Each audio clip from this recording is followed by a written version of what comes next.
નમસ્તે મિત્રો, તમારા ગુરુત્વાકર્ષણના પાઠમાં આપણે આજે નવો ટૉપિક શરૂ કરવા જઈ રહ્યા છીએ, ધક્કો અને દબાણ.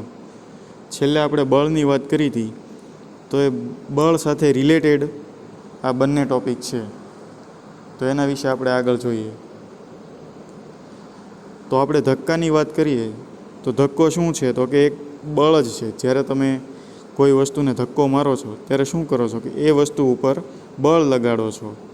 તમે કોઈ વસ્તુને હાથેથી ધક્કો મારતા હોય કે કોઈ વસ્તુ ઉપર ઊભા છો ત્યારે પણ તમે એ વસ્તુને નીચે તરફ ધક્કો મારી રહ્યા છો. તો અહીંયા વ્યાખ્યા આપી છે કે કોઈ પણ પદાર્થની સપાટીને લંબ રૂપે લાગતા બળને ધક્કો કહેવાય છે. તો બળ તો લાગે છે, પણ કેવી રીતે? તો કે લંબ રૂપે બળ લાગે છે. બરાબર છે. એના જ નીચે ઉદાહરણ પણ આપેલા છે કે thrust is perpendicular two surface. અહીંયા તમે જુઓ છો કે આ પગ છે, મતલબ કોઈ વ્યક્તિ રેતી ઉપર ઊભો છે અને બળ કેવું લાગે છે? નીચે તરફ. Thrust is vertical. વર્ટિકલ એટલે ઊભું, નીચે તરફ લંબ રૂપે બળ લાગે છે. અને ગુરુત્વાકર્ષણ છે એની વિરુદ્ધમાં ઉપર તરફ લાગતું હશે. બરાબર છે. અહીંયા લખ્યું છે કે શા માટે તમે જ્યારે પલંગ ઉપર ઊભા હો ત્યારે ગાદલું દબાઈ જાય છે, પણ સૂતા હો ત્યારે દબાતું નથી. તો આ જે વિષય છે એમાં દબાણનો રોલ છે. બરાબર. અહીંયા દબાણ કામ કરશે કે તમે જ્યારે સૂવો છો ત્યારે પલંગ કેમ નથી દબાઈ જતો, ગાદલું કેમ નથી દબાઈ જતું, પણ તમે જ્યારે ઊભા છો ત્યારે ગાદલું દબાઈ જાય છે. અને ત્યાર પછીનો ફોટો છે કે થ્રસ્ટ અને ગ્રેવિટી એકબીજાની વિરુદ્ધમાં કામ કરે છે. પણ ક્યારે? જ્યારે તમે ઉપર તરફ ગતિ કરતા હોય ત્યારે. બરાબર છે. ગુરુત્વાકર્ષણની વિરુદ્ધમાં જ્યારે ગતિ કરો છો ઉપર તરફ, ત્યારની વાત છે. હવે આપણે આગળ જોઈએ. તો અહીંયા બે ઉદાહરણ આપેલા છે, જે આપણે જોયું કે થ્રસ્ટ અને ગ્રેવિટી એકબીજાની વિરુદ્ધમાં હોય. તો અહીંયા વેઇટ લખેલું છે. તો વજન શું છે? તો કે આપણે પાછળ જોયું ગુરુત્વાકર્ષણ બળ છે એ જ વજન છે. અને થ્રસ્ટ શું છે? તો કે ધક્કો. તો ગુરુત્વાકર્ષણ બળની વિરુદ્ધમાં રોકેટનું એન્જિન ધક્કો લગાડે છે અને રોકેટ છે એ ઉપર તરફ ગતિ કરે છે. એક બીજી વાત કહી દઉં કે થ્રસ્ટ હશે એ હંમેશા ગતિની દિશામાં હશે, કે જે દિશામાં કોઈ પદાર્થ ગતિ કરે છે એ દિશામાં જ થ્રસ્ટ લાગતો હશે, કે થ્રસ્ટના કારણે જ પદાર્થ છે એ શું ગતિ કરશે. અહીંયા તમે જોઈ શકો છો કે અહીંયા બંને એકબીજાથી 180 ડિગ્રીના ખૂણે છે. પણ અહીંયા તમે જુઓ તો રોકેટ સહેજ ત્રાંસું થઈ ગયું. જેમ ઉપર જશે એમ એને કક્ષામાં ગોઠવવાનું છે, એટલે એનો એંગલ ચેન્જ થતો જશે. તો તમે થ્રસ્ટનું મૂલ્ય જુઓ છો, અથવા તો એ જે થ્રસ્ટ છે ધક્કો, એ કઈ બાજુ છે? જે બાજુ રોકેટ ગતિ કરે છે એ જ દિશામાં થ્રસ્ટ લાગે છે. પણ ગુરુત્વાકર્ષણ બળ છે એ હંમેશા કેવું લાગશે? નીચેની તરફ. એટલે અહીંયા લખેલું છે કે mg cos થીટા. એના ઉપર ધ્યાન નથી દેવાનું. mg છે એ છે વજન બળ, અને કોસ થીટા છે એનો એક ઘટક છે, કે કોસ થીટા અને સાઇન થીટા એવા બે ઘટક બનશે. એના ઉપર આપણે ચર્ચા નથી કરવાની, કેમ કે એ 11મા ધોરણનો ટોપિક છે. તો થ્રસ્ટ હંમેશા છે એ ક્યાં હશે? ગતિની દિશામાં લાગશે તમને. હવે બીજું ઉદાહરણ જોઈએ આપણે. તો અહીંયા કારનું છે. તો જ્યારે કોઈ કાર ગતિ કરતી હોય ત્યારે એને પણ થ્રસ્ટ લાગતું હશે, અથવા તો ધક્કો લાગે છે. બરાબર. ધક્કાના કારણે જ કાર છે ગતિ કરે છે. તો ધક્કો કઈ દિશામાં લાગશે? તો હંમેશા જે દિશામાં કાર ગતિ કરતી હોય. બરાબર. તો આગળની તરફ ગતિ કરે છે કાર, તો આ દિશામાં એને ધક્કો લાગશે. પછી રિએક્ટિવ ફોર્સ છે. રિએક્ટિવ ફોર્સ છે એ હકીકતમાં ઘર્ષણ બળ છે વ્હીલ અને રોડ વચ્ચેનું. અથવા ટાયર અને રોડ વચ્ચેનું. પછી વેઇટ છે એટલે કે વજન બળ, ગુરુત્વાકર્ષણ બળ જે હંમેશા નીચેની તરફ લાગવાનું. અને ડ્રેગ છે. ડ્રેગ છે એ હવા દ્વારા લાગતું બળ છે કે જ્યારે જ્યારે કારની સ્પીડ વધતી જાય એમાં ડ્રેગ પણ વધતો જાય. અને ડ્રેગ છે એ હંમેશા ગતિની વિરુદ્ધ દિશામાં જ લાગે. હવાનો અવરોધ છે. એરોડાયનેમિક ફોર્સ પણ કહી શકાય. બરાબર છે. તો અહીંયા કેટલા બળ લાગે છે? એક ડ્રેગ છે, થ્રસ્ટ છે અને વેઇટ છે. 3 પ્રકારના બળ લાગે છે. હવે જ્યાં ધક્કો છે થ્રસ્ટ, એનો એકમ શું થાય? તો પહેલાં તો આપણે જાણવું પડે થ્રસ્ટ શું છે. તો કે આપણે આગળ વાત કરી, થ્રસ્ટ છે એ એક પ્રકારનું બળ જ છે. તો બળનો એકમ આપણે બધાએ પહેલાં ડિરાઈવ કરેલો જ છે, મેળવેલો છે કે બળ એટલે શું થશે? તો કે દળ ગુણ્યા પ્રવેગ. તો દળનો એકમ થઈ ગયો કિલોગ્રામ. પ્રવેગનો એકમ શું થશે? તો કે મીટર છેદમાં સેકન્ડનો વર્ગ. તો થ્રસ્ટનો એકમ પણ શું થયો? તો કે કિલોગ્રામ ગુણ્યા મીટર છેદમાં સેકન્ડનો વર્ગ. હવે એકમ જુઓ તો બંનેના એક સરખા જ છે. જે બળનો એકમ છે એ થ્રસ્ટનો એકમ છે અથવા ધક્કાનો એકમ છે. તો ધક્કો એટલે શું થઈ ગયું? બળ જ છે. બેમાં કાંઈ ફરક નથી.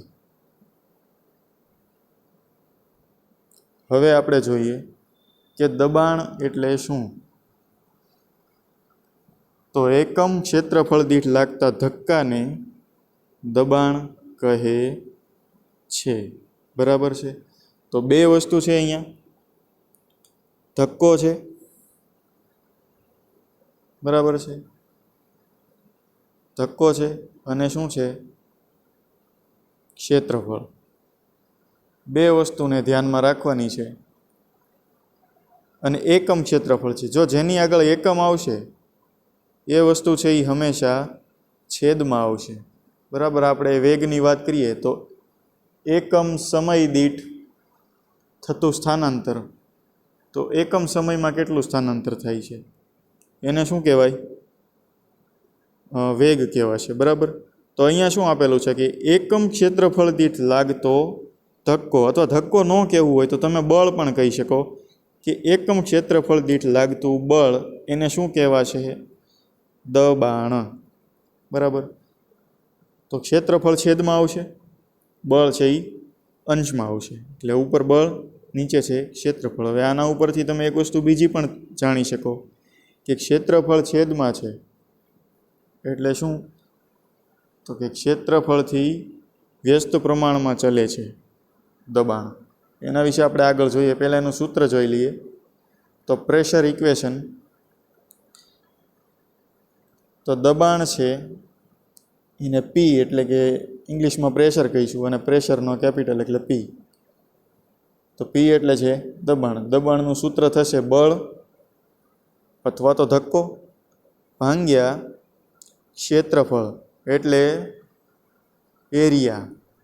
બરાબર છે. અહીંયા લખેલું છે, એકમ આપેલા છે કે દબાણનો એકમ થશે પાસ્કલ. પાસ્કલ વૈજ્ઞાનિકનું નામ છે. ફોર્સ છે એ ન્યૂટન. બરાબર. ન્યૂટન પણ વૈજ્ઞાનિકનું નામ છે. અને એરિયા છે એ મીટર સ્ક્વેર. બરાબર. લંબાઈ ગુણ્યા લંબાઈ અથવા લંબાઈ ગુણ્યા પહોળાઈ એટલે એ લંબાઈનો એકમ મીટર થશે અને બંનેનો આપણે ગુણી નાખીએ એટલે મીટર ગુણ્યા મીટર, મીટરનો વર્ગ. હવે અહીંયા ચિત્ર આપેલું છે. આ ચિત્ર ઘણું બધું સમજાવે છે દબાણ વિશે. કે આ જે વ્યક્તિ છે એ આ બોટલ જેવું છે એને દિવાલમાં ઘૂસાડવાની કોશિશ કરે છે. તો એના ઉપર હથોડી મારે પણ એ વસ્તુ અંદર ઘૂસે નહીં. કેમ નથી ઘૂસતી? તો કે એનું ક્ષેત્રફળ ઘણું અહીંયા વધારે છે. બરાબર. એની ધાર નથી. ધાર ન હોય તો શું થાય? દિવાલની અંદર ઘૂસી શકે નહીં. અને અહીંયા તમે જુઓ છો તો એ ખીલીને દિવાલમાં ખૂતાડવાની ટ્રાય કરે છે. તો ખીલ્લી ખબર છે કે આરામથી દિવાલમાં વહી જાય હથોડી મારો તો. કેમ? તો કે એની આગળ ધાર છે. એની જે ધાર છે એનું ક્ષેત્રફળ ખૂબ જ ઓછું છે, બરાબર છે, એકદમ ટાઈની છે, બરાબર, એક ડોટ જ છે. હવે ખીલ્લીને ઊંધી કરીને ખૂતાડવાનો પ્રયત્ન કરો તો એ કાંઈ દિવાલમાં ખૂતે નહીં. કેમ? તો કે જે ખીલ્લીનું અહીંયા માથું છે એનું ક્ષેત્રફળ મોટું છે, તો એ દિવાલમાં ખૂતશે નહીં. તો બસ આ જ દબાણ છે. જેટલો એરિયા નાનો હોય એટલું દબાણ વધારે હશે. અહીંયા વ્યક્તિ તો એકનો એક જ છે, એટલે બળ તો એક જ સરખું લાગવાનું છે, બરાબર છે. તો બળનું મૂલ્ય બદલાતું નથી, પણ એરિયાનું મૂલ્ય બદલાય છે. એટલે ક્ષેત્રફળમાં વધારો અથવા ઘટાડો થાય તો શું થાય? તો કે દબાણમાં પણ વધારો અથવા ઘટાડો થઈ શકે. નહીં? થાય જ. તો અહીંયા પાછું આપણે સૂત્ર વિશે વાત કરશું. તો ફોર્સ શું છે, દબાણ શું છે? તો કે કેટલા ક્ષેત્રફળ ઉપર કેટલું બળ લાગે છે, દબાણ છે. દબાણનું સૂત્ર આપ્યું તો કે દબાણ બરાબર થશે બળ છેદમાં ક્ષેત્રફળ, બરાબર. અહીંયા સૂત્ર આપેલું છે, પ્રેશર બરાબર P = F/E. હવે આની પહેલાં આપણે એકમોની વાત કરી હતી, તો દબાણનો એકમ પાસ્કલ કીધો હતો. પાસ્કલ એટલે કે પાસ્કલ નામના વૈજ્ઞાનિકે આને ડિરાઈવ કર્યો હશે. હવે અહીંયા જે વાત છે એ SI એકમની વાત છે. તો કે SI એકમ શું થાય? તો કે ન્યૂટન છેદમાં મીટર સ્ક્વેર.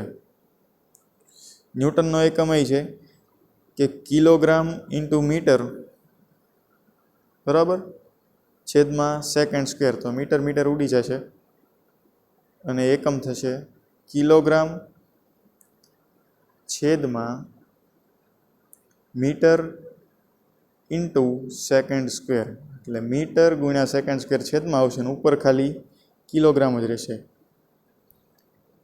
આનો જે SI એકમ છે એ તમારે ડિરાઈવ કરવાનો છે, બરાબર. એમાં ત્રણ વસ્તુ હશે: દળ હશે, સમય હશે અને અંતર હશે. એટલે કે મીટર હશે, કિલોગ્રામ હશે અને સેકન્ડ હશે. અત્યારે આ બધા સૂત્રો આપણે ત્રણ વસ્તુથી જ બનાવવાના છે.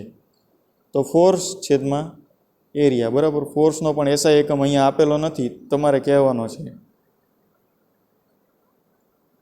હવે આપણે જોઈએ તો કે દબાણ બે વસ્તુ ઉપર આધાર રાખે છે, આપણને ખબર છે, ક્ષેત્રફળ અને બળ. પણ ક્ષેત્રફળના વ્યસ્ત પ્રમાણમાં છે. વ્યસ્ત પ્રમાણમાં હોય એટલે શું? તો કે બંને એકબીજાના વિરોધી છે. ક્ષેત્રફળનું મૂલ્ય વધે તો દબાણનું મૂલ્ય ઘટી જાય, બરાબર. ક્ષેત્રફળનું મૂલ્ય વધે તો દબાણનું મૂલ્ય ઘટી જાય. એટલે એક ઘટે તો બીજું વધે, બીજું વધે તો એક ઘટે. શરત શું છે? તો કે બળ કોન્સ્ટન્ટ રહેવું જોઈએ. પછી આપણે નીચે જોઈએ તો દબાણ એ સમપ્રમાણમાં છે બળના. તો કે એક વધે તો બીજુંય વધે અને એક ઘટે તો બીજું પણ વધશે. એટલે કે બળમાં જો વધારો થાય, બરાબર, તો દબાણમાં પણ વધારો થાય. હવે નેક્સ્ટ સ્લાઇડ જોઈએ તો દબાણના થોડા ઉદાહરણો છે. ખીલ્લીવાળું ઉદાહરણ આપણે જોયું કે અહીંયા ખીલ્લી છે અથવા તો આ પિન છે, એને તમે દબાવો તમને ક્યાં વાગશે, બરાબર. અંગૂઠામાં વાગી જશે કે ઉપર આંગળીમાં વાગશે? તો ઓબ્વિયસ વાત છે, અંગૂઠામાં તમને એ પિન ખૂંચી જશે. કેમ?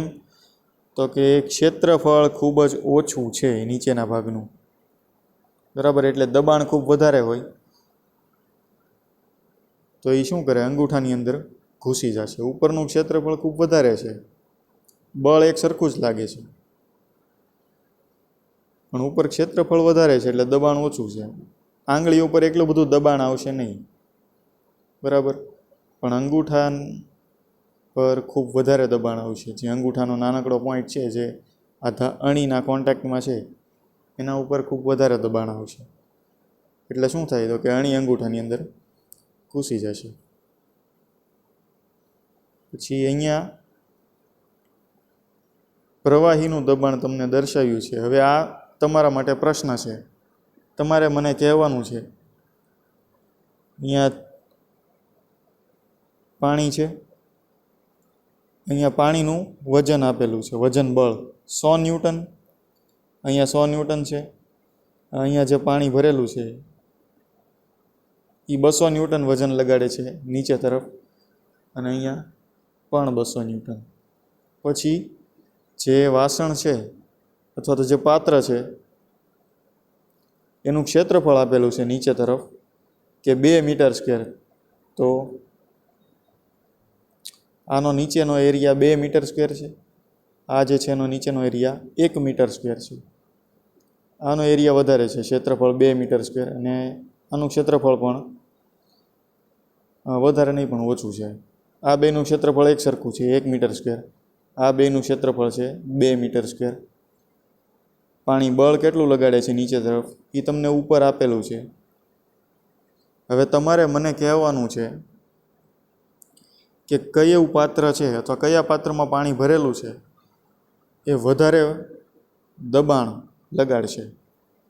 બરાબર, દબાણ અહીંયા આ જે સપાટી છે એના ઉપર કઈ સપાટી ઉપર દબાણ વધારે છે આપણે એને નામ આપી દઈએ. આ જે છે એ A, આ B, C અને આ D છે. તો આ પ્રશ્ન છે, આનો સ્ક્રીનશોટ લઈ લેજો અને તમારે કહેવાનું છે, જવાબ આપવાનો. હવે આ પણ એક ઉદાહરણ જ છે કે કોઈ બ્લોક છે એનું વજન બળ છે 100 ન્યૂટન. બરાબર, તો એનું દળ કેટલું થશે? કોઈ કહી શકે મને? હું જવાબ દઈ દઉં છું, લગભગ 1000 કિલો થશે. પણ તમારે ગણવાનું છે કે કેવી રીતે 1000 કિલો થયું. અહીંયા એનો એરિયા આપેલો છે કે 0.1 મીટર સ્ક્વેર, એટલે આ બ્લોકનો એરિયા છે એ 0.1 છે. અને નીચે બળ આપી દીધું છે કે 1000 પાસ્કલ. 1000 પાસ્કલ બળ લગાડે છે નીચે. તો કેવી રીતે 1000 પાસ્કલ? તો કે બળનું સૂત્ર આપણને ખબર છે, દબાણનું સૂત્ર આપણને ખબર છે કે બળ છેદમાં ક્ષેત્રફળ. તો બળ કેટલું લગાડે છે? તો કે 100 ન્યૂટન.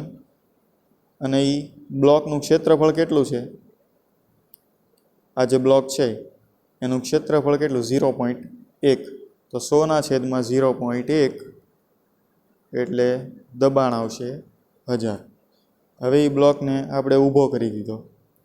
ઊભો કર્યો એટલે શું થયું? તો કે આ જે છે સપાટી એ નીચે ગ્રાઉન્ડને ટચ કરે છે. હવે તમે જો આ સપાટી કરતાં આ સપાટીનું ક્ષેત્રફળ ઓછું છે, તો ક્ષેત્રફળ ઘટે તો દબાણમાં વધારો થાય. વજન તો એનું એક સરખું જ રહેવાનું. કોઈ વસ્તુને આપણે ફ્લિપ કરી દઈએ તો એનું વજન વધી જાય ઘટી જાય એવું તો શક્ય નથી. તો બળ એક સરખું જ લાગે છે, ગુરુત્વાકર્ષણ બળ. પણ દબાણના મૂલ્યમાં ઘણો બધો ફેરફાર આવશે. કેમ? તો કે આ સપાટી નાની થઈ ગઈ, હવે ક્ષેત્રફળ ઘટી ગયું, તો એ નીચે બહુ વધારે દબાણ લગાડશે. સપાટી કેટલી થઈ ગઈ? 0.01 મીટર સ્ક્વેર. એરિયા ઘટી ગયો, વજન બળ એટલું જ છે.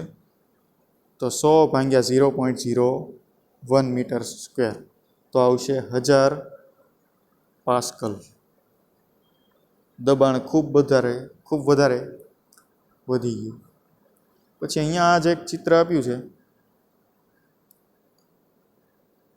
બરાબર, આ છે વાયુનું દબાણ. બરાબર, વાયુનું દબાણ ક્યાં જોવા મળે? તો કે કુકરમાં. બરાબર, કુકરમાં કોઈ વસ્તુઓ આપણે રાંધતા હોય ત્યારે તમને ખબર છે કે એનું નામ જ છે પ્રેશર કુકર. અંદર આપણે પાણી ભરેલું હોય, પાણીનું વાયુમાં રૂપાંતર થાય અને કુકરની અંદર પ્રેશર જનરેટ કરે. તો પ્રેશર કેવી રીતે જનરેટ થાય એ અહીંયા દર્શાવ્યું છે. તો વાયુના અણુઓ છે એ અસ્તવ્યસ્ત ગતિ કરતા હશે પાત્રમાં. બરાબર, તો એ અણુ છે એ દિવાલને ધક્કો મારે છે. બરાબર છે, અહીંયા જે અણુઓ ગતિ કરે છે, બરાબર ગતિ કરે, દિવાલ સાથે અથડાય. અથડાય એટલે શું થાય? દિવાલને ધક્કો મારે. હવે આ અણુઓની ગતિ જેટલી વધારે હોય અથવા અણુઓની સંખ્યા જેટલી વધારે હોય અથવા તો પાત્રની સાઇઝ જેટલી નાની હોય એટલું અંદર પ્રેશર વધારે હોય. બરાબર. તો અણુઓ ગતિ કરે છે, દિવાલ સાથે અથડાય એટલે દિવાલ ઉપર બળ લગાડે, ધક્કો મારે દિવાલને, અને આવી રીતે કુકરની અંદર વાયુનું દબાણ જનરેટ થાય છે. બરાબર. વાયુના દબાણ વિશે આપણે આગળ પછી વાત કરશું. તો આ હતા દબાણના ઉદાહરણો. બરાબર છે. તો હવે તમારે આ વિડીયો જોઈ લેવાનો છે. બરાબર. અને પછી આપણે આના વિશે ચર્ચા કરવાની છે.